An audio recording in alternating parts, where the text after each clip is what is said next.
Hey, please watch this short video and you will get the answers you are seeking. Ladies and gentlemen, welcome to another episode of My Unfair Advantage. In this episode, we're going to talk about branding power. This is very misunderstood, and branding is really something that you need to understand if you're going to grow your business to, the point where it's sellable in the future. If you're going to grow your business to the point where you're basically a household name, for the lack of a better expression.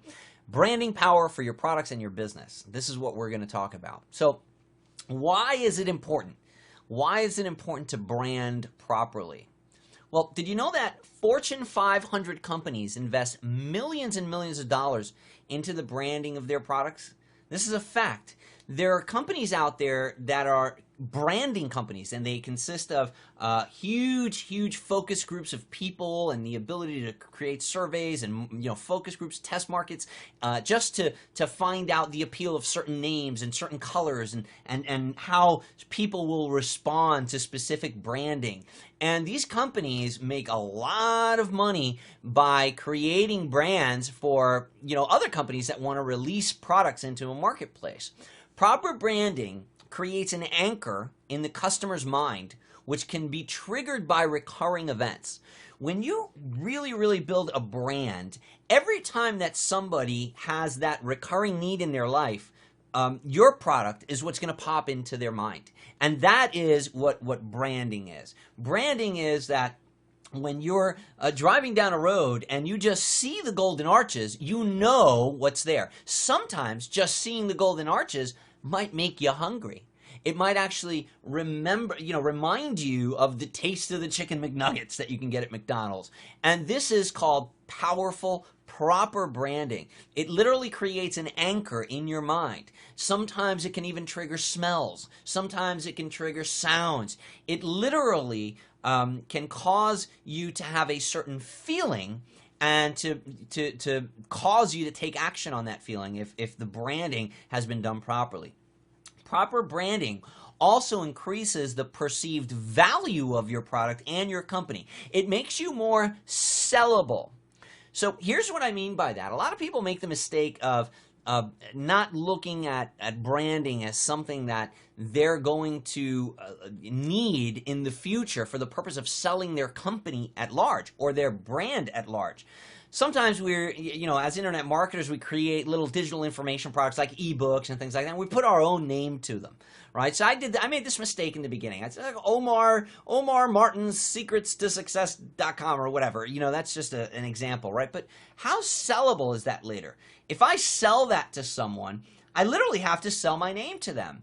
And when I mean by sell it, I mean license it. I mean, imagine if my company name is Omar Martin Inc., when I sell that, I literally have to sell me. That company becomes of little value without me because I literally am the brand. My face, my image, my name is the brand.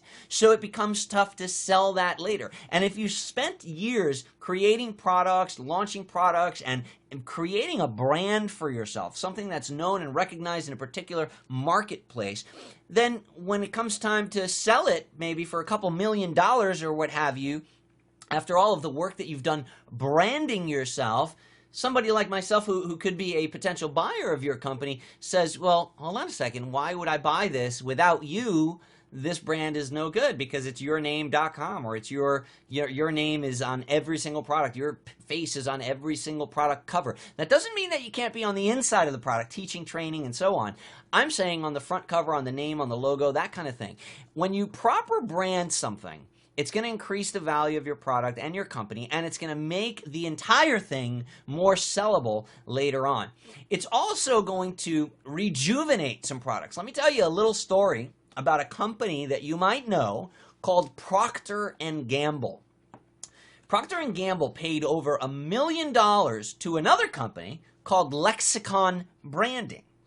Lexicon Branding is a branding company. And like I said earlier, there are companies like this out there that they just have branding and they just have scientific studies and they do all kinds of things to figure out what name, what marketing angle, what logo, what concept, what story, what brand is going to make more money for a product and a company.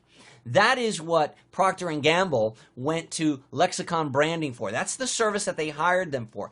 See, Procter & Gamble had this product on the shelves for years, and they weren't selling it. It just wasn't making them any money.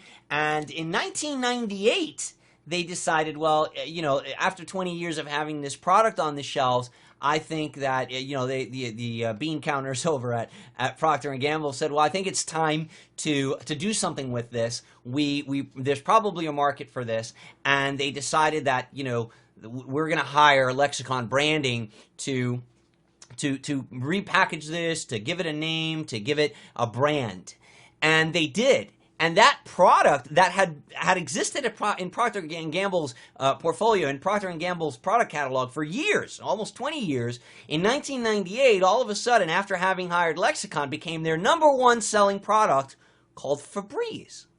So this was an air freshener type of product that it existed for years, but then they couldn't sell it. It was one of their signature products. They couldn't sell it. Then they hired this company to name it Febreze, and to give it this logo, this color scheme, right? The window, the gust of wind coming through, to brand it as a particular thing. I actually read this on a website. I'm actually going to quote a website. One of the biggest problems that Procter & Gamble's research has discovered was that bad smells simply didn't happen often enough in a consumer's life. Interviews showed that consumers liked Febreze when they used it, but that many customers simply forgot that it was in the house. The researchers at Procter & Gamble and Lexicon Branding realized, academic findings on habit formation, by the way, that they had enormous implications for selling Febreze. Because bad smells occurred too infrequently for Febreze habit to form. So they were trying to sell their air freshener based on, hey, when you have a bad smell in the house, spray this, right?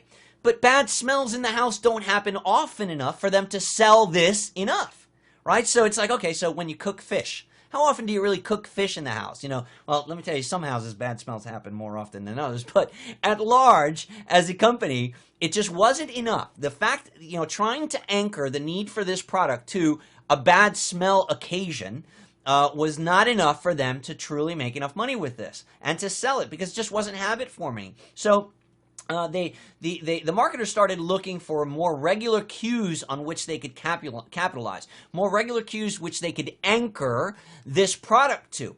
The perfect cue, they eventually realized, was the act of cleaning a room, something that studies showed their target audience did almost daily. So think about that. Procter & Gamble, with Lexicon's help, they started producing commercials showing women spraying Febreze on a perfectly made bed, right? An act that you do every day. Spritzing it on freshly laundered clothing, an act that you do much more often than you have, bad smells, right? The product's imagery was revamped to incorporate open windows and gusts of fresh wind, an airing that is part of the physical and emotional cleaning ritual.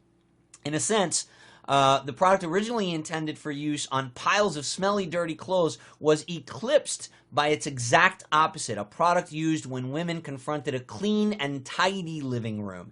And the more women sprayed, the more automatic the behavior became. So do you understand how this repositioning that took place in 1998 created a boom in this company? Febreze is their #1 brand now. It's their #1 product. They have others, which by the way, Lexicon has helped them build like Swiffer, things like that. But Febreze went from, totally dead, not making them any money, sitting on the shelves, to a brand new, literally, no pun intended, a breath of fresh air for the company, just because of the branding, the positioning, and the message, the story, in essence, that it told through their commercials and through everything that had to do with the product, okay? So, Here are some other brands, right, that actually that particular company, Lexicon Branding, took part in. BlackBerry. Think about that. BlackBerry. Why the hell would you name a phone, a technical device, BlackBerry? Well, focus groups, they actually proved in the studies that that particular name responded better. People were just more prone to, they were happier holding the device if it was called a BlackBerry. And there's different way and reasoning behind that. I'm not going to get into the story about that one, even though it is interesting. But look at some of these other names, like names that in many ways don't even have anything to do in particular with the product itself, right? Dasani. How the heck does Dasani have anything to do with water? OnStar for General Motors, right? How does OnStar have anything? Well, in one way or another, the guiding light, the North Star, I guess those particular words tested well in these focus groups. Intel Pentium, DeskJet, Scion, right? The Scion car, Swiffer, right? We were talking about Swiffer earlier. So just some of the brands the name, like I said, is just a catchy short. And look at some of the things that these names have in common. They're short, they're sweet, and they're branded. So you know what Febreze is. You know what Dasani is. By looking at that logo, by just saying the name, you know what these things are because of the branding, because of the way that the story has been put together, the way that it's been connected, the way that the value proposition has been connected to the audience, and just the repetition that there's been in all sorts of media with those particular words. Okay, and this is what makes them memorable brands. So let's talk about using these tactics to create your brand. You got to remember a couple things. Your brand is not just your logo, right? So I mentioned how the logo, the colors of the Febreze, of the whole new Febreze brand, I mentioned how those things were important, and we're going to even talk a little bit more detail about color and how that has to do with logo and branding, right? But I also mentioned how important it was to anchor the situation and the time that you want that anchor to be branded into that. I mean, literally, think of what a brand is, right? When you brand cattle, when you literally burn a brand into the cattle, where you're literally branding your product into someone's brain, into the customer's brain. That is what branding means. They're forever going to remember and have that brand in their skull because of the proper branding that you did. And it's not just about the logo. It's not just about the design of the logo. It's the whole enchilada. It's the name. The way that you created the name, is it catchy? Is it short enough? Does it bring up the right imagery in the person's mind? The logo itself, was it designed properly? Is it too busy? Does it have too much stuff? Sometimes people, they create all these logos with fire and flames and things shooting out all over the place and lines, and it looks great on a huge screen, but then when you reduce it down to a website, it just looks like blurry and messy and terrible. Right? So it's the logo, the colors that you're using. Colors and emotions are very, very, very connected. Certain colors, they inspire certain feelings. Literally, colors can trigger feelings just like aromas can. So colors are important. The slogan that you use beneath your logo is very, very important because it's going to start a chain reaction of thoughts that are going to start taking place in the potential customer's mind. Positioning is another thing. So are you positioning your product as a solution, or are you positioning your product as, when you think about positioning, you got to keep in mind the reason for buying. People generally buy they buy products and they generally take action for two reasons. Now, you can break these down into a million different ways, but they generally tend to fall into two categories. They either they buy things and they take action either because they want to increase pleasure or they want to decrease pain. So they either want to make something better or they want to remove something that's bad, right? And that's all about positioning. So how are you going to position your product and your brand? Is it going to increase pleasure or is it going to decrease pain? Very important. And you need to choose one of those angles. If you try doing both of them, you're going to cause confusion, right? Anchoring. Are you anchoring to the proper event in the consumer's mind, in their life? So Procter & Gamble made the mistake of trying to anchor their product to bad smells. So hey, but it was the logical decision at first, right? Well, this thing makes bad smells go away, so let's brand the product in a way that every time someone has a bad smell, they reach for our product. But the thing is that bad smells don't happen often enough in people's lives to build a multi-gazillion-dollar brand with this product. So instead, they anchored the product to an event that happens more often in people's lives. So these are important. The other thing is the marketing. Where is the audience and how are you going to market to that audience? So yeah, now you've got the right name, the right logo, the right colors, the right slogan. You know how to position the message, and you even know what event in people's lives to anchor to. But how are you going to reveal it to them? Are you going to use audio? Are you going to use video? Are you going to use billboards? How are you going to raise awareness of that brand? And if you've followed my teachings in the past, you know that that is what marketing is. It's not selling. There's a big difference between marketing and selling. Marketing is the raising of awareness to a brand. It's making it so that they know the brand and they understand what it is. They can connect to the story and the need for that product. Selling that product and commanding action and getting them to give you their credit card is something completely different. The audience. Who is the audience? Sometimes you're doing the right marketing to the wrong people. Right? So if you're trying to sell steaks in a vegetarian neighborhood, you're going to have a hard time, even if your steak marketing, positioning, logo, color, slogan, everything is awesome. So again, creating your brand is not just about a logo. It's about the whole enchilada. And it comes down to what is the message? What is the overall message that is comprised by the name, logo, color, slogan, positioning, anchoring, marketing, and the audience itself? What is the message for your product and your company?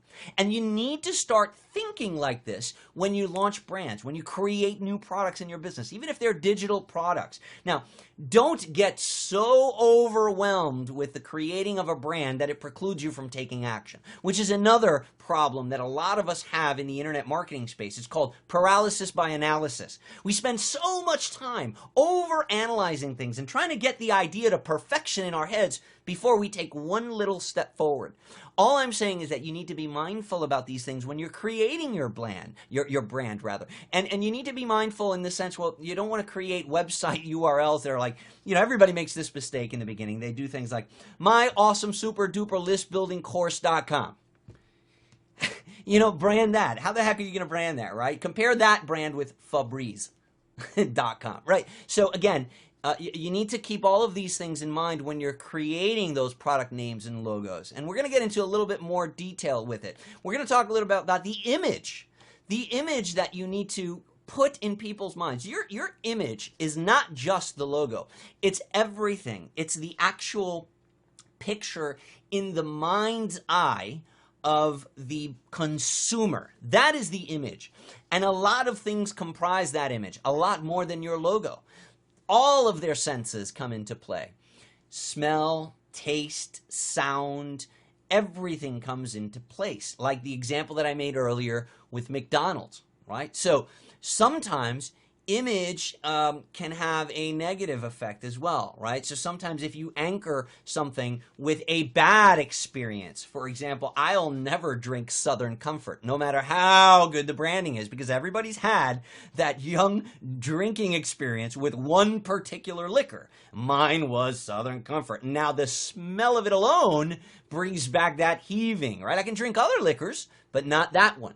This is a good experience, a good example of negative branding, right? So that logo, I'm oh my goodness, I'm feeling it right now even. It's just that powerful. So your name and your image should trigger certain emotions in the viewer, and this can be accomplished a number of ways, including colors and association. Association is what I'm talking about right now, where I associate that Southern Comfort brand with a bad experience in my past, and therefore that's called negative branding. So in your particular case, for all of your products, your goal as a product creator, as the marketer, as the vendor, is to associate your brand with good experiences, with positive things. And that, together with the imagery, with the logo, the colors, the slogan, the positioning, the marketing, the message, all of that stuff, that's going to compose the image that's going to trigger the proper emotion.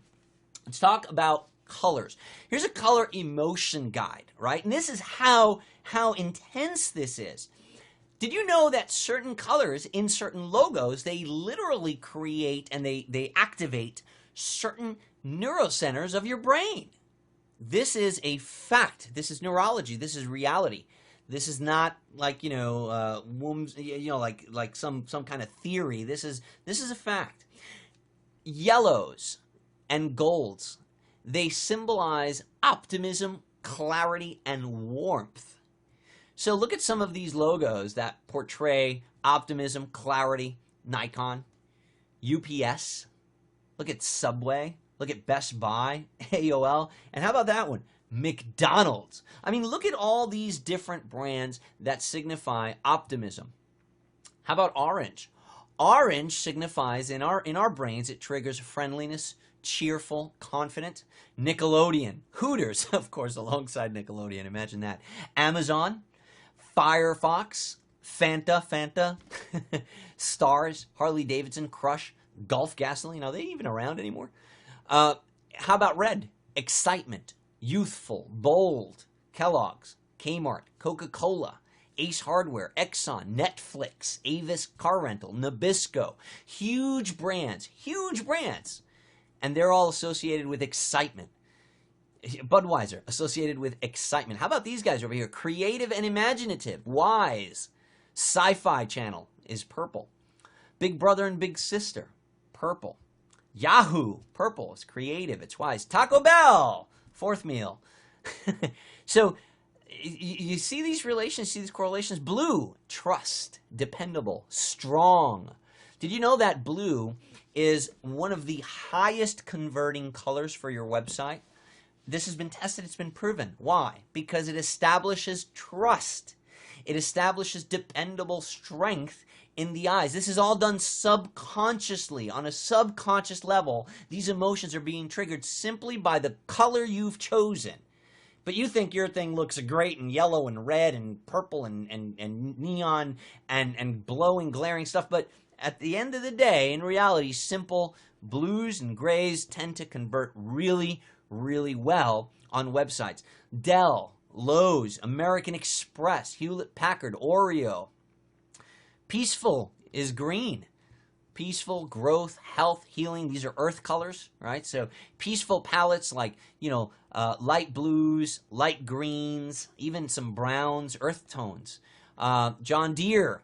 You've got Whole Foods, BP, Monster, Starbucks. How about balance? Gray. Balance is neutral and calm. So the Apple logo is gray. Wikipedia is gray. Honda, Puma. So again, these are some of the different trigger points with colors. And how about logos that try to hit every single one of these points? Colorful colors like NBC that have every single color in this spectrum. Google has every single color in this spectrum. So eBay is another one. So again, these are things that you should consider when you're creating your logo, when you're selecting a palette to give to your graphic designer. You should consider the emotion guide and the role that color plays in the emotion that's triggered by your brand. So let's be more specific about the creation of your brand. I have 6 things to go over. When you're creating your brand, you should put some thought into it. Don't put that much thought into it that it will preclude you from even starting in the creation of your product. But overall, you should have a method to your madness. Collect the backstory. What's the culture of your product? What's the culture of your audience? Are you addressing the culture, the opportunity, and the challenge with your product, with your brand, right? So are you addressing, is your brand addressing these things that your product hits on? So if your product is going to be addressing these things for the prospect, for the buyer, then your brand should address them as well. It should address the culture, the type of people. There's a certain type of people that are associated with a certain type of product.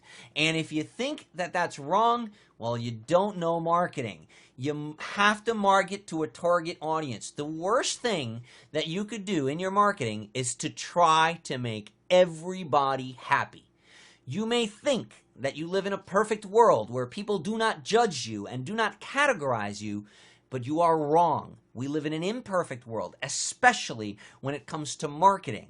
People will judge you. People will categorize you. As a matter of fact, the main category that you're going to be put in is going to be either you're good or you're bad. as a product, as a vendor. So you need to make sure that you're appealing to the right people. You need to put together the story of your product, and to do that, you need to make sure that you're touching on the right culture, on the right opportunity, and that you're touching on the right challenge. So, are you addressing the right challenge in people's lives? Are you presenting the right opportunity in people's lives? And are you addressing the right people, the right culture? Okay? Characterize your brand. Explain the values of your brand with the story, right? So essentially, remember, the brand is the overall message that's comprised by everything that we've been talking about, right? And essentially, when we're comprising a message, we're comprising a story about our product. And you need to have values, right? So what are the values of your product? Shape the story and the brand around those values. What do you represent? What do you stand for? So that's the second part of creating your brand. The next thing is characterizing the prospect. Identify their needs, because like I said earlier, it doesn't matter if you have the awesomest marketing, story, branding, everything. If you're going after the wrong prospect with that awesome marketing, if you're trying to sell steaks in a vegetarian neighborhood going door to door, you haven't properly identified the prospect's needs in that neighborhood. Okay, so you need to characterize those prospects and make sure you understand their needs. Connect the characters. Okay, now this is important, because this is where you actually start connecting the dots. The story has to bond the characters. It has to bond them to the brand.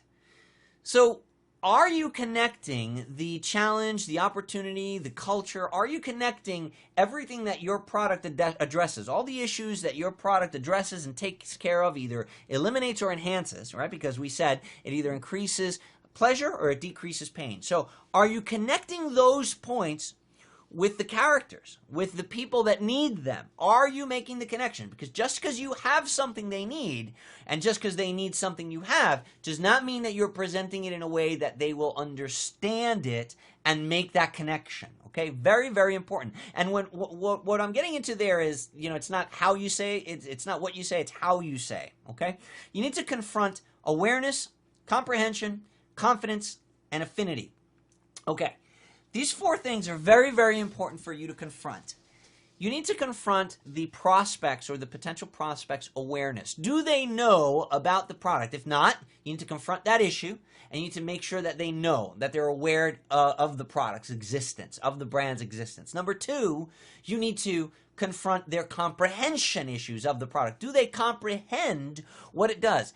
There is a big difference between knowing that the golden arches represent McDonald's and knowing that you could, and comprehending that you could buy food at McDonald's. Okay? There are two distinct differences there that you need to understand. So you need to confront their awareness of your brand versus their comprehension of your brand and what your product can do. You need to confront their confidence. So maybe once they know what your brand does, are they confident enough to buy it? Meaning, has your story, has your message connected the dots properly to give them the confidence to take action? And then once you've done those things, once you've confronted the awareness, the comprehension, and the confidence, you need to address their affinity. What is their affinity to your product? How likely are they to literally make a connection with their product, with that product, enough so to anchor it in their mind? Have you deeply ingrained and branded your message into them? Have you pushed the right buttons? Have you developed an affinity for your product in your prospect? Very, very important. And ultimately, complete the story. Connect their desires with your values.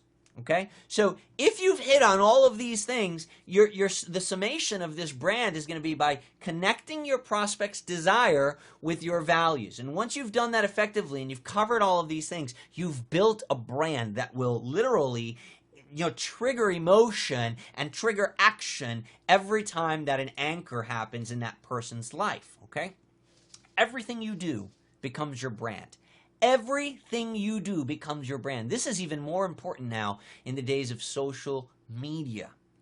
Avoid your personal name on a product title whenever possible, especially when it comes to internet marketing. So, something like your name presents and then the name of a product. Yeah, okay. sometimes these delusions of grandeur, we want to see our name in lights. We want to see our own name all over the place. There's a big difference between putting your name on a cover of a product as its author, on the cover of a book, than to name the book with your own name, right? So there's a big difference between writing a book and claiming authorship than it is writing your autobiography. Okay, very, very different, because one is easily sellable later and can be sold by someone other than you. And if you use your own name in a product title, it doesn't make your company and your brand transferable later. Keep titles and logos short, catchy. Don't create these long, crazy URLs. Think of Twitter. Twitter. How the hell did they come up with Twitter? Right? What does that have to do with character update, with message updates and life posts and things like that? It doesn't, but it does now, because they've literally branded it in our brains that Twitter, oh, okay, I know what Twitter is. It's a website where you can type things that you're doing online and all of your friends see what you're doing, right? That's Twitter. But just the word alone, Twitter, if we were to remove our knowledge of what the site is, the name Twitter alone, it's like, what the hell is a Twitter? What does it mean to Twitter? It has no meaning on its own. They literally invented that word. Right? So again, I can even make the example here of a company that I used to work for. It was a pest control company that actually has a product. They have a patented product called, well, it used to be called Tubes in the Wall. And guess what it is? It's tubes in the wall for pest control. So during the construction of houses, our company would come, and during the framing stage of the house, they would literally install these tubes throughout the wall that are connected to a port box on the outside. So later on, after the house is built, pest control becomes very easy to do from the outside. And it literally gets injected and blown through the house, through the walls of the house, from the outside, without exposing your family or your pets to any, unneeded chemicals, while attacking the bugs in the walls where they live. So what's the problem with that? The problem with that is that the name is Tubes in the Wall Pest Control. And that's just not catchy. And they needed a Febreze name. So you know what my company did? Well, rather, the company that I worked for, they went to Lexicon Branding. And Lexicon Branding came up with a name called Tayex. They just made up that name called Tayex. They did studies on syllables and sounds, and they put together focus groups, and they asked them, what does this word make you feel like? And and then they slowly came down to two words, and our company vice president chose Tayex to be the word that represents Tubes in the Wall pest control system. So now in the building community, in the home builders community, the word Tayex literally is a household word, and they understand that Tayex means pest control system. But when the word literally Tayex has no meaning by definition, they literally created the word. So I'm not saying that you have to create an alphabet and have focus groups on syllables and sounds and punctuation and all that kind of stuff. But what I am saying is that you should keep titles and logos short, sweet, and phonetically appealing. Okay, so Twitter, it's easy to say. Tayex, it's easy to say. There isn't a gazillion syllables. It's not Omar Martin, super cool, awesome, listbuildingproduct.com, right? Totally different, not as memorable. Use the name, the brand, the logo. Use your brand repetitively in the right place at the right times, right? Using the brand repetitively at the wrong place can be troublesome. It will create a negative anchor for your brand. You'll become that guy, that annoying person that's always pushing things on top of people at the wrong time. It's kind of like that person that shows up to your barbecue and suddenly tries selling Amway products. Right? We're at a barbecue. We're not here to sign up for a multi-level marketing thing, and we feel a little bit like, oh my God, I got tricked. I thought I was coming for a barbecue, and all of a sudden you got a whiteboard and easel set up, and you're trying to get me to give you money to sign up for something. You tricked me. So you might have a good brand and a good product, but this isn't the right place or the right time to try to push it upon me. It's important that you use your brand and your story and the collective of things that we've spoken about in this presentation, but it's more important that you're using it at the right time and at the right place. Remember that you're guilty by association. Everything you do becomes your brand. Everything you do becomes your brand. If you are allowing your customers to become part of your social media family, to follow you on YouTube, to follow you on Facebook, on Twitter, on Google Plus, and on any of those other social websites out there, they're associating your daily activity and posts with your brand, with who you are, with how you're branding yourself online.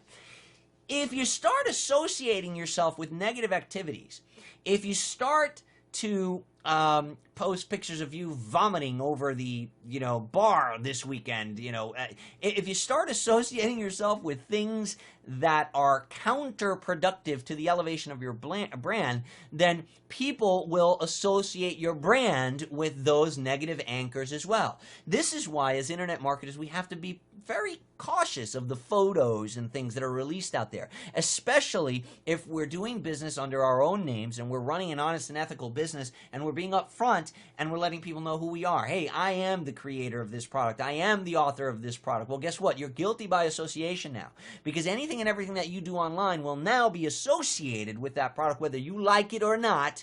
You do not live in that dream reality where it's okay to wear a bone through your nose and have purple hair and think that you're going to appeal to everyone. People will judge you by the things you do, by the way that you look, by the way that you dress, by the way that you smell, and definitely by the way that you act. And they will cast the same judgment that they cast on you, on your products, and anything that you create. Throughout history, this has been known to happen to families, right? How many families in history has the name been tainted because of something that a grandfather or a father did or something like that, right? It's been passed down, that tainting thing, because this is reality. And as much as we'd like to believe that we don't live in this world, this is the world that you're trying to sell products in. You're guilty by association. Everything you do becomes your brand. Your brand is the summation of all of its online parts. Everything you do becomes your brand, even the silly, stupid, and negative stuff. So as you're establishing yourself online, as you're creating your product, as you're thinking of that first logo, that first domain name, that first, whatever, as you're composing the brand of your company, what you want to represent, as you're constructing your message, consider all of the things that you do online. Consider all of the things that make up that message, everything we've spoken about in this presentation, and it'll help you to construe the message, the brand that you want to market, that will anchor itself in people's minds and that will recur to their conscious mind from their subconscious mind every time a particular instance happens in their lives, just like when a woman makes a bed in the morning and remembers, oh, I got to pull out the Febreze and spray it on my freshly made bed. Thank you for watching this video, and I look forward to seeing you in the next video. Take care. Please call us or click the link below. We look forward to being of service to you.